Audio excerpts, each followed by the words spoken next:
আগামী 11ই জুলাই অর্থাৎ বৃহস্পতিবার বামনগাছি কুলবেড়িয়া ব্যানার্জি বাগানের বিপরীতে আনুমানিক 40 বছরেরও পুরনো নবরূপে সজ্জিত শিব মন্দিরের গর্ভগৃহে পুনঃপ্রতিষ্ঠা হতে চলেছে দেবাদিদেব মহাদেবের।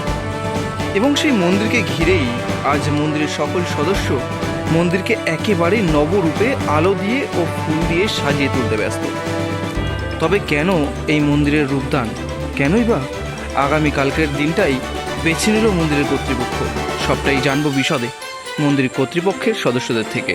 এটা আমাদের আগে মন্দির ছিল, আজকে প্রায় 35 বছর আগে, 35-40 বছর আগে এখানে মন্দির, ছোট মন্দির একটা ছিল, ওটাকে ছোট, এখন রাস্তা উঁচু হয়ে গেছে, মন্দিরটা নিচে হয়ে গেছে, তার জন্য আমরা ওটাকে ভেঙে এখন নতুন করে পুনঃপ্রতিষ্ঠা করলাম। তো এখনও আমাদের 85% কমপ্লিট হয়েছে। যেহেতু প্রাণ প্রতিষ্ঠাটা প্রায় 6 মাস পরে গিয়ে ডেট পাচ্ছি বলে আমরা প্রাণ প্রতিষ্ঠাটা করে নিচ্ছি।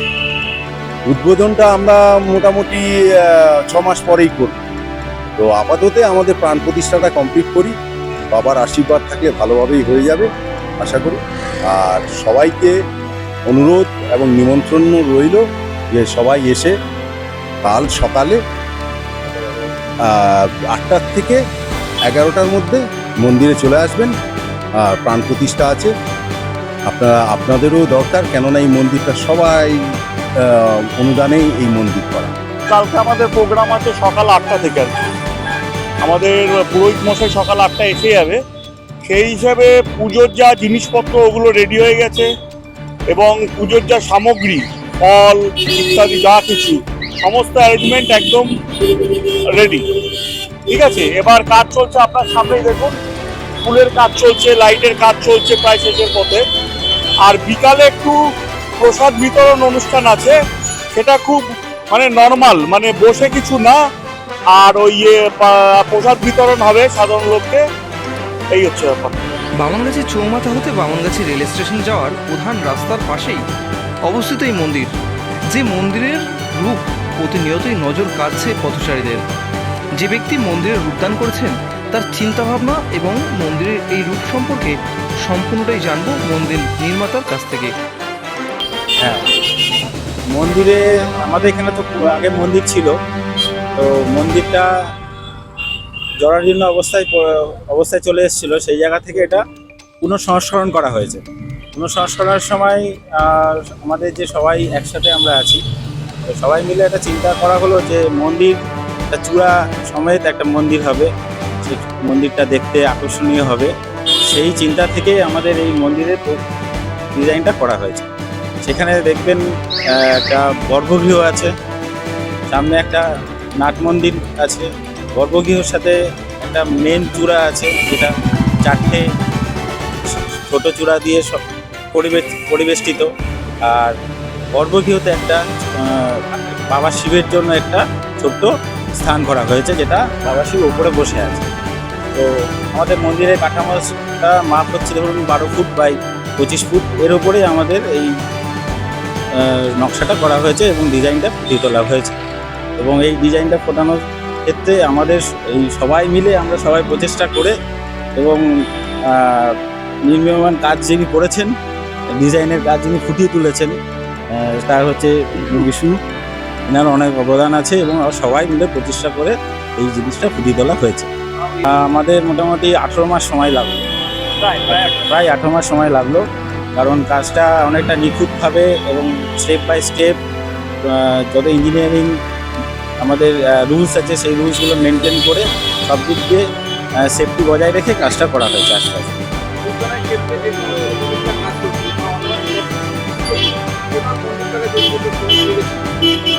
শ্রমিক বলতে এখানে প্রায় 50 জন শ্রমিক তো কাজ করে ঊর্ধ্বে কাজ করেছে, এবং প্রায় টানা 10 মাস তো কাজ হয়েছে।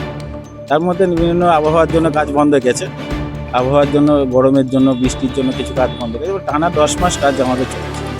আমি শিব মন্দির সমিতির পক্ষ থেকে বলবো যে সমগ্র এলাকাবাসী এই মন্দিরে আসুক, এবং আসবে এই কারণে যে এটা এলাকাবাসীরই মন্দির, এবং এলাকাবাসী যেভাবে আর্থিক সহযোগিতা করে মন্দির নির্মাণে পুনর্নির্মাণে এগিয়ে এসেছে এবং এগিয়ে আসছে, তাতে এলাকাবাসীকে আমি সাধুবাদ জানাবো না, শুধু তাদের মানে সাধুবাদ জানিয়ে তো ছোট করব না, তাদেরকে এগিয়ে আসার আহ্বান বারবার করব।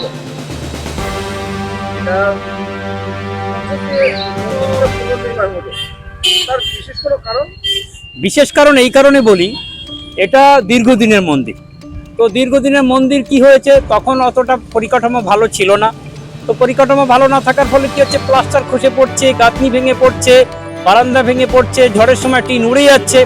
তো আমাদের যে মন্দির যারা পুরনো নির্মাণ করেছিলেন তারা বেশিরভাগ সব মারা গিয়েছেন, মানে গত হয়েছেন। তো তার মধ্যে 1-2 জন জীবিত আছে। ফলে আমি একজন ব্যক্তি, আর আমাদের এই আশেপাশে 2-1 জন আছে যে তাদের শিষ্য ছিলাম। আমি তখন ক্লাস 7-এ পড়ি, আমি ওই ইট এগিয়ে দিতাম, বালি এগিয়ে দিতাম, কিন্তু আমাকে সবাই বলতো যে আনন্দ কি হচ্ছে, এই মন্দির এরকম ভেঙে পড়ে যাচ্ছে, তোমরা কিছু নির্মাণ করছো না। তো আমি বললাম এটা তো ঠিক কথা, আসলে আমি নিজেও একটু অসুবিধার মধ্যে ছিলাম। তারপরে দেখলাম যে না, একটা উদ্যোগ নেওয়া হোক।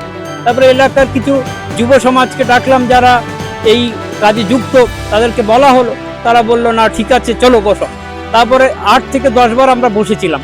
আর আমার আশেপাশে যারা এখানে বসে রয়েছে এরাও 8 থেকে 10 বার বসেছে এবং বারবার করে বলা হয়েছে যে সংস্কার হোক, কিন্তু সংস্কার করতে গিয়ে দেখা যাচ্ছে বলছে আবার 5 বছর পরে গিয়ে আবার প্লাস্টার গাঁথনি খসে পড়বে।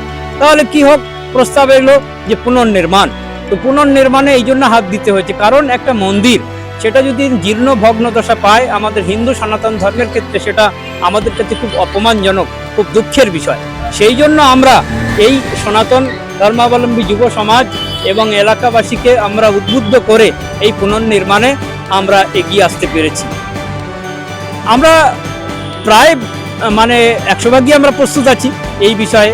আমরা মানে সুন্দরভাবে সব কিছু পালন করা হবে আর কি। কোনো রকম বাবা ভোলেনাথের কৃপা, বাবা ভোলেনাথ আমাদের যেভাবে পালন করা হয় সেইভাবে আমরা পালন করছি। এই মন্দির নির্মাণ যেভাবে হয়েছে, ঠিক আগামীকালেরও অনুষ্ঠান আমার মনে হয় বাবা ভোলেনাথই আমাদেরকে পার করে নিয়ে যাবে। সে তো আপনি দেখতেই পাচ্ছেন, বিভিন্ন জন বিভিন্ন রকম সহযোগিতা করেছে। এই যে পুষ্প দিয়ে দেখা যাচ্ছে, একজন বললো আমি মন্দিরে এরকম সাজিয়ে দেবো।